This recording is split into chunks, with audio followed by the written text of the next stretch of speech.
Hello everyone, welcome back to my channel. Today I'm bringing you a video about the story of Tien and Jack. Don't forget to like the video to support my channel. Today the sun is shining brightly again. It's only early morning, yet sunlight has already poured across the porch, casting warm golden streaks onto the yard.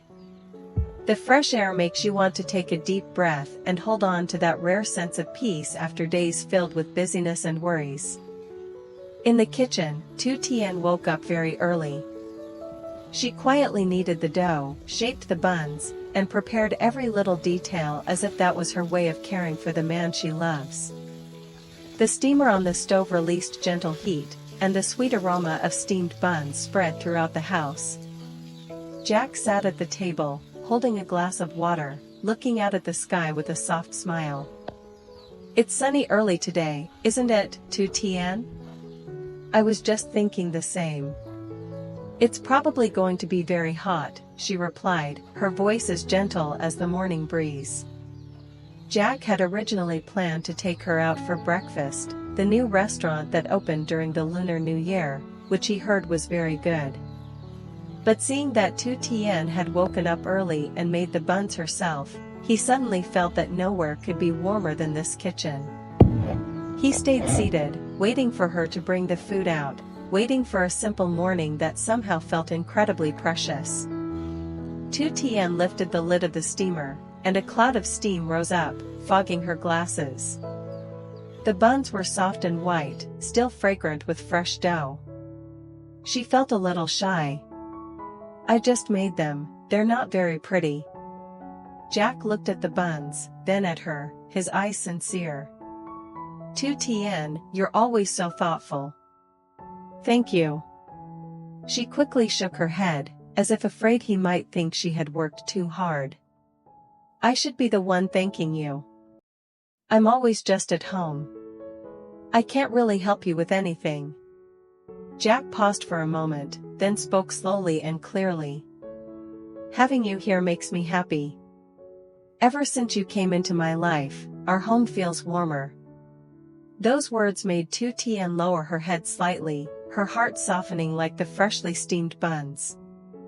She didn't need grand promises, just a simple sentence was enough for her to understand that she was loved and appreciated. While they were eating, Jack mentioned his plans for 2026. He talked about work, about the goals he needed to accomplish, about the things he wanted to build for their future. Tien listened quietly without interrupting, nodding from time to time. She knew there were nights when he lay awake, and worries he didn't fully share so she wouldn't feel anxious. So she chose the gentlest way to support him, keeping this house peaceful, giving him a place to return to.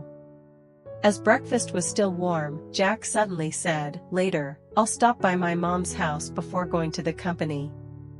She's probably still thinking a lot. I want to encourage her and give her some money for daily expenses." Tien looked at him with trust in her eyes. "Just choose your words carefully when you talk to her." Jack smiled. "Thank you." Tien knew that in Jack's heart, family was something he would never neglect. His mother had struggled for him for many years, and now he only wanted to repay her, to help her worry less. These actions were not loud or showy, but steady, like the quiet way a man carries responsibility so the ones he loves can live in peace. After finishing breakfast, Tien talked about her own plan. She wanted to harvest vegetables from the garden and bring them to the market to sell. The garden was thriving. If she left the vegetables too long, they would spoil. Jack nodded and reminded her, "Do whatever makes you happy, but take care of your health. If it's hot, wear a hat." Tien smiled. "Don't worry, the market is close." And so they parted ways on a very ordinary morning. Jack carried a bag of steamed buns, one for the office, one for his mother. Tien stood watching him leave, her heart lifting with every step he took beyond the gate. She turned back into the garden and began her familiar work. The cat circled around her feet, following her every step. The young vegetables were lush and green, fragrant with the scent of soil and sunshine. Tien carefully harvested bitter herbs, added some cabbage, kohlrabi, and coriander. She thought to herself, after selling these vegetables, I'll buy some more seeds to plant. They were small thoughts, but they were hopes, plans of someone learning to live for the future. At the market, Tien sat beside her basket of freshly harvested vegetables. Customers kept coming. Some praised how fresh the greens were, some bought entire bags at once, and some were familiar faces from the grilled pork skewer stall nearby. The bargaining voices, the small bills exchanged from hand to hand, all of it made Tien feel that she was no longer someone who just stayed at home. She was doing something on her own, small perhaps, but earned through her own effort. After selling out all her vegetables, Tien stopped to buy 2 portions of grilled pork skewers to take home. Then suddenly, she noticed a jewelry stall in the market. For some reason, she thought of Jack, the man who always bought her everything, who took care of her from clothes to daily meals. She wondered what she could give him so that he could feel loved in the same way he always loved her. She stepped closer, a little shy. I'd like to buy a necklace for my boyfriend, he's around 30. The seller picked out a design, saying it could be worn by both men and women. Looking at the chain, Tien felt it suited him. What surprised her was the price, it was very cheap. She had thought it would cost millions, but in the end it was just a little over 200,000 dong. She felt both happy and doubtful, asking again and again, and the seller kept insisting that it was gold. Tien left the stall holding the small box in her hand. As she walked, she thought, I wonder if Jack will believe it, but it's okay. I'm giving it to him, the important thing is my sincerity. That afternoon, Jack returned home. The moment she saw him step into the yard, Tien forgot all her fatigue. She washed her hands, poured him some water, and told him about how well her vegetables had sold at the market. Jack listened and nodded, his eyes filled with pride as if Tien had accomplished something truly great. Then Tien took out the gift box and said softly, I have something for you. Jack looked surprised. What did Tien get me? She carefully opened the box and took out the necklace. I didn't really know what to choose, but I thought this would suit you. Jack held the chain in his hand. He didn't rush to compliment it or ask about the price. The first thing he said was, thank you. No matter what kind of gift it is, I cherish it. Tien put it on him herself. Jack looked in the mirror and laughed. I've never worn gold like this before, but I think it suits me. She told him about how surprised she was to buy gold at such a low price. Jack simply smiled gently, as if to say that expensive or cheap didn't matter. He ate the grilled pork skewers and nodded in approval, praising how delicious they were. Tien watched him eat and felt warmth in her heart. Sometimes, happiness is simply seeing the one you love smiling in a small house, with a simple meal and a tiny gift. Yet behind that peaceful scene, there was still an unresolved worry. That day, Jack had also stopped by his mother's house.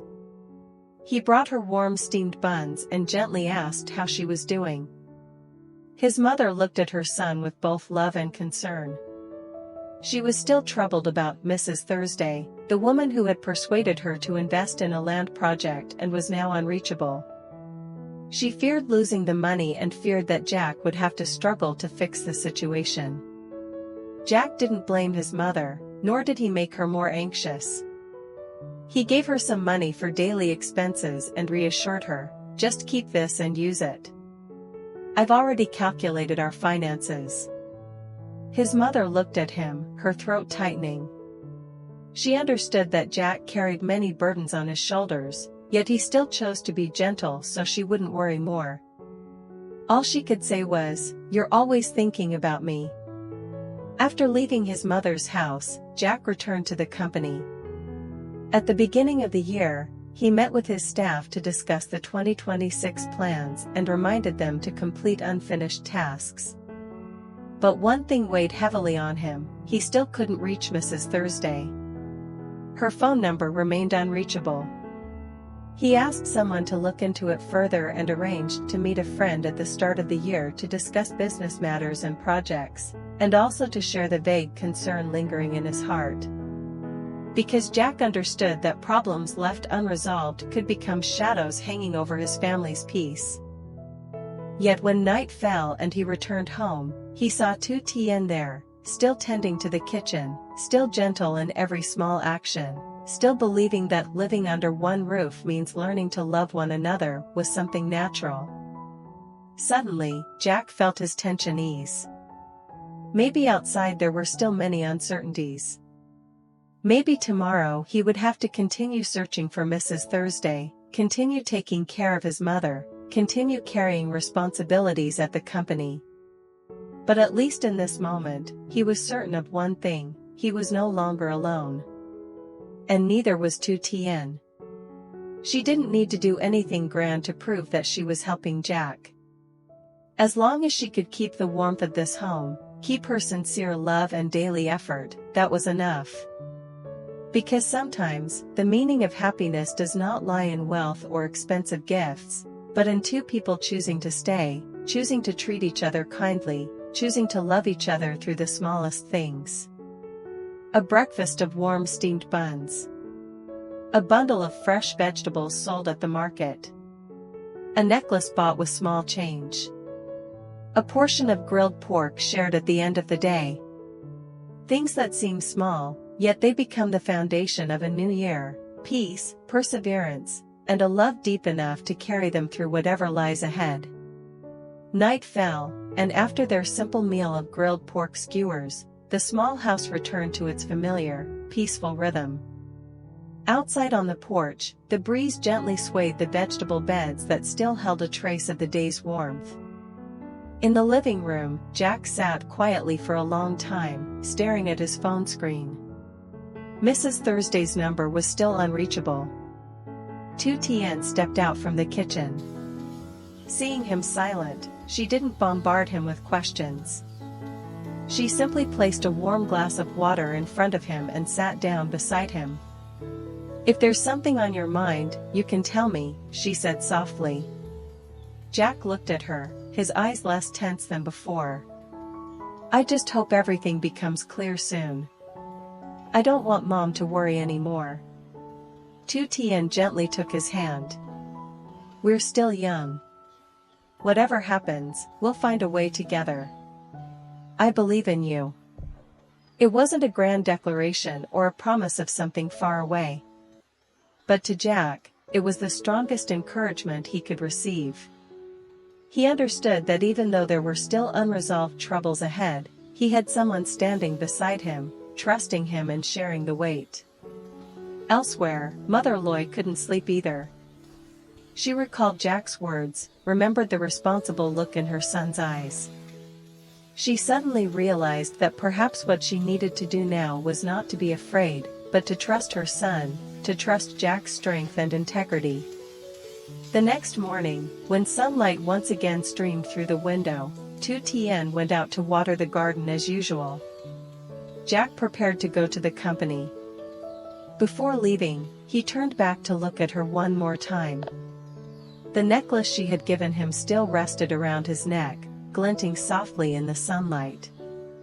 "I'm heading out. When I get back this afternoon, we'll figure out Mom's situation together." Tien smiled. "Okay. I'll be waiting for you." Life went on. It was not always smooth. But in those seemingly ordinary days, they were quietly building something solid for each other: trust, gratitude, and a love that did not need to be loud. And perhaps the greatest meaning of this story does not lie in whether the necklace was cheap or expensive, nor in whether investments succeed or fail, but in this: when difficulties come, they do not let go of each other. Yet, where is Mrs. Thursday really? Is Mother Loy's investment money safe? And is the necklace tutien bought at the market truly what she believes it to be? Those questions remain unanswered.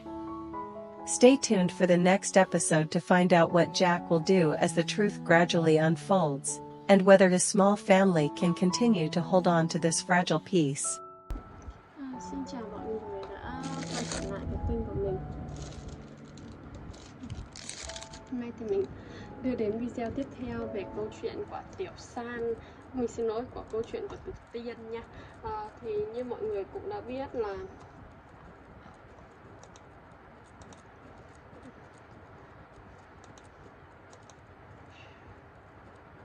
bây giờ thì mình đang làm video và chưa có xong, mình đang cố gắng để hoàn thành. Thì mình quay video ở đuôi thì cũng muốn là cảm ơn mọi người trước hết là đã theo dõi và ủng hộ cho kênh của mình. Thì mong rằng mọi người sẽ yêu quý ủng hộ cho kênh mình nhiều hơn, tại vì kênh này của mình thì mình cũng mới bắt đầu làm video tự tiên lên đây, nên có thể mọi người chưa quen lắm nên là cũng chưa có lượt xem nhiều.